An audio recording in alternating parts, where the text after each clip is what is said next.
It is bjshow.co. And I sort of have blown John away because of the fact that for 2+ weeks when we've been doing the show, I kept referring to the fact that, hold on a minute, that we don't have a website yet. We've got the name for it. It's bjshow.co, but it's not up yet.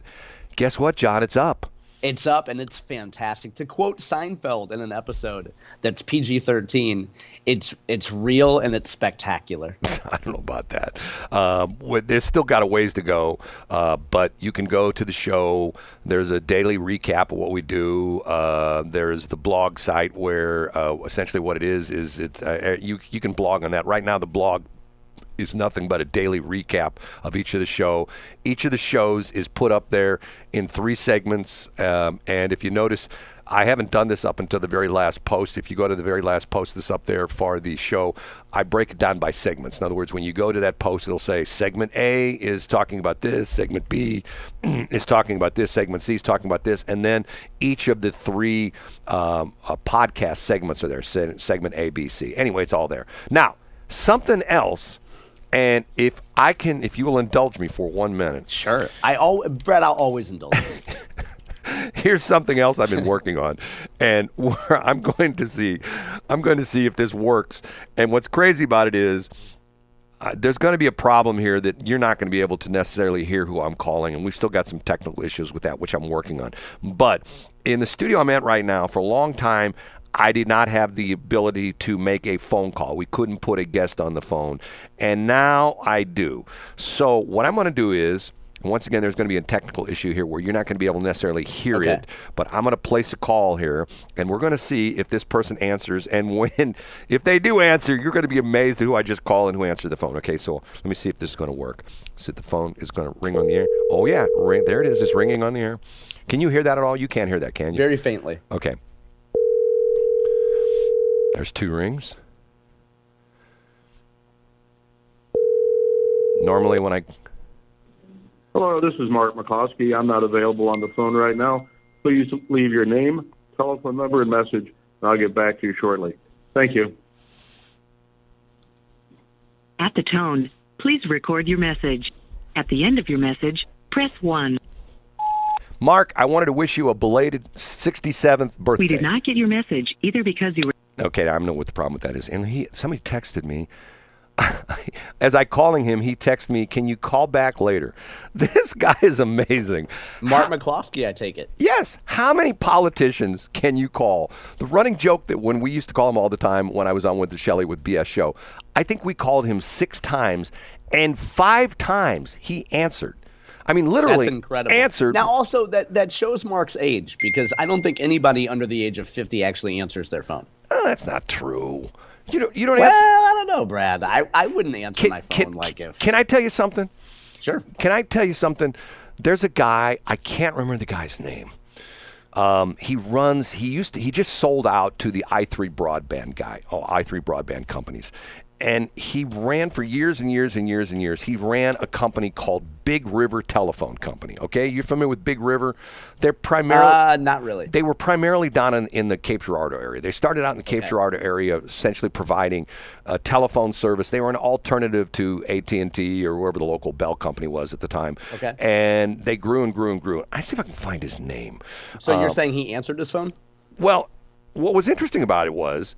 And he got very popular with this. He made a lot of money doing presentations, he was keynote speaker at big corporate events. Hold on a minute. Hold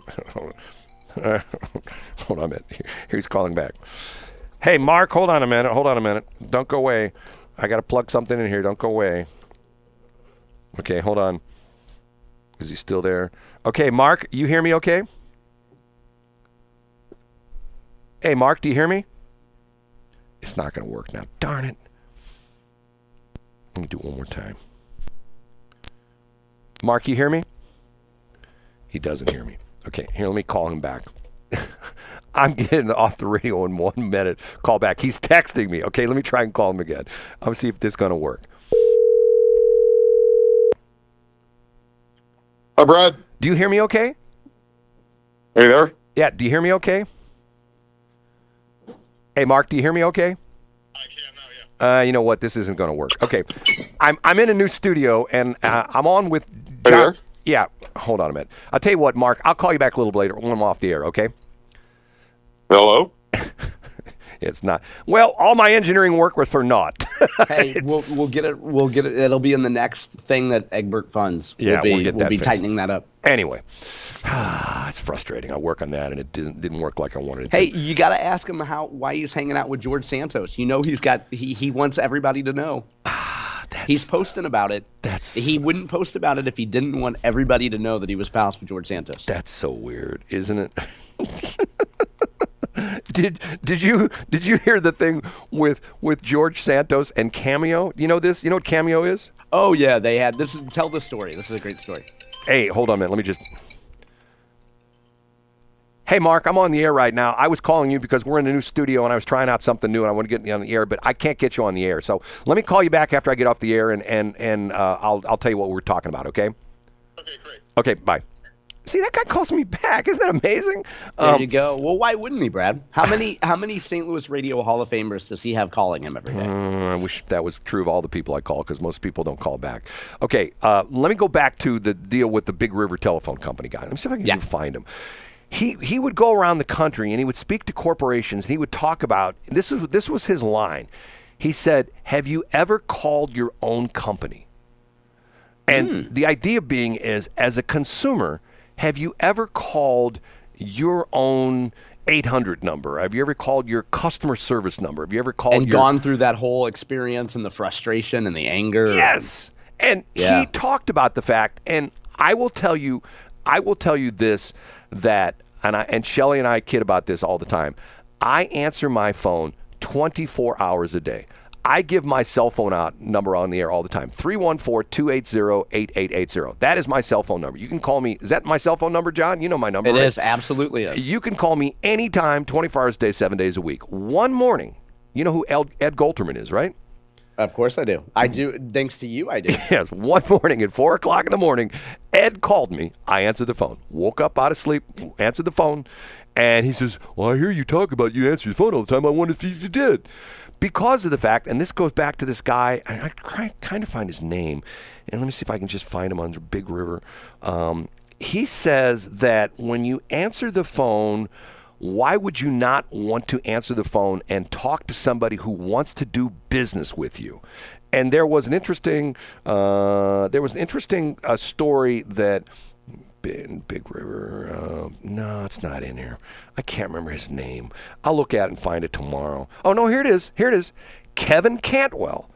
Kevin Cantwell lives out in Lake St. Louis. He moved. He used to run Big River Telephone Company. He sold to I3 Broadband, which is the company that Mike Elam works for. They're the ones putting in broadband in the St. Charles County area, as well as other places. They're doing a lot of, where they're putting people who normally couldn't get high-speed internet in their homes in like St. Peter's, O'Fallon, place like that, are now getting like 1 gig fiber in their house. Okay, Kevin Cantwell.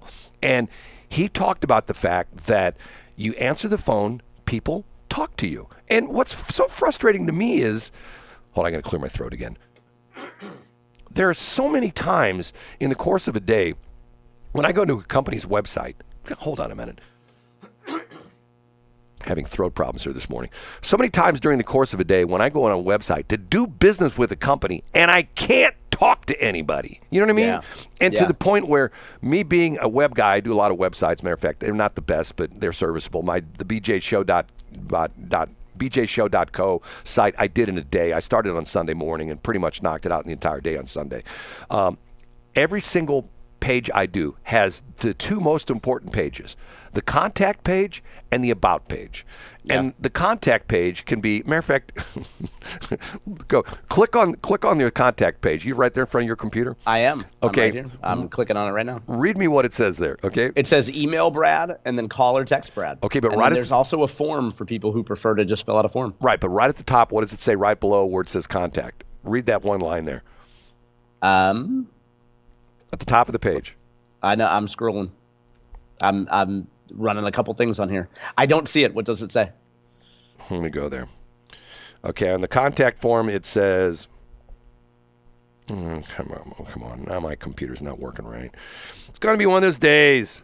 Yeah, and mine is I don't know if it's the website, but it is frozen. My browser is It says contact. Brad would love to hear from you. John, not so much. That's, Brad, you encapsulated it perfectly. Now you keep your phone on at night. I think that fits your personality perfectly. I think for most people, the idea of not having that boundary is somewhere between terrifying and impractical. Yeah, but so to me, unless you're related to me by blood or you're responsible for my child at that point, I don't want to hear from you between 10 p.m. and now 7:59 a.m. because I'm on the air with Brad in the morning.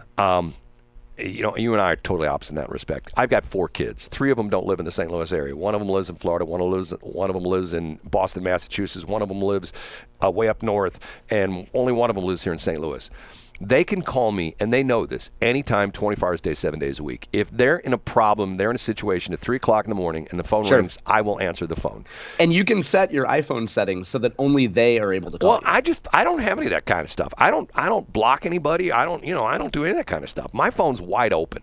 Anybody can call me anytime, 24 hours. If it works for you, it works for you. But see, the crazy thing about that is, and I'm not saying anything bad about what you're just talking about. I'm essentially saying that, look, if somebody for example, I'll give you a story. Years ago, I had a pager. This predates cell phone, the whole bit. Okay, yeah. I had a pager. I got business because of the fact that at 8 o'clock on a Saturday evening, somebody could call my number. And back in the day, I had an answering service where they would actually answer the service. Hi, Brad Hildebrand, blah blah blah, that kind of stuff. Live, real person, my business number, and they would page me, who called. And then when I got a cell phone, I left my cell phone on 24 hours a day, 7 days a week. You would not believe how much business I got because I answered the phone on a Saturday at 4 in the afternoon.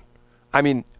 It's not as it used to be because of the fact that it used to be everybody lived that 9 to 5 Monday through Friday kind of life, and if you called at 6 o'clock on a Saturday or 6 o'clock on a Friday afternoon or Friday evening, you couldn't get a hold of anybody at that company until Monday morning at 9 o'clock.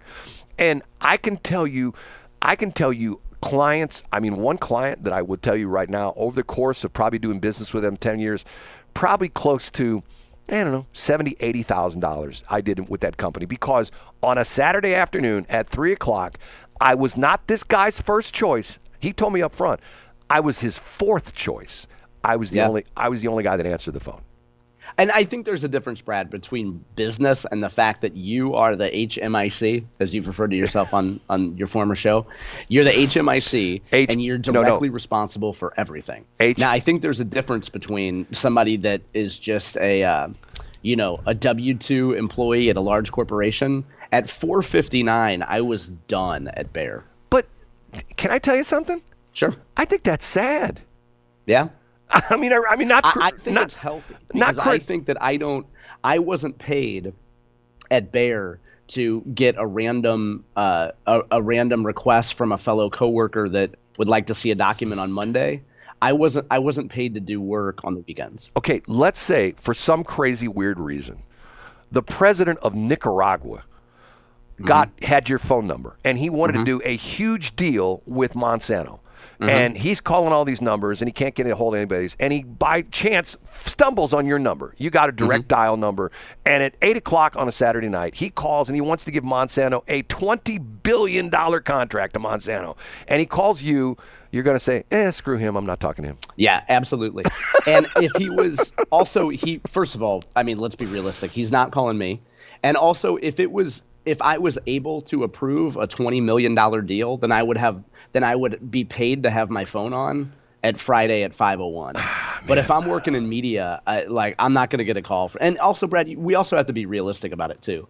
And if you don't have a boundary up, I'm not talking to people on a weekend on behalf of my company if I'm not paid to do that. John, period. I'm going to leave you with one thought.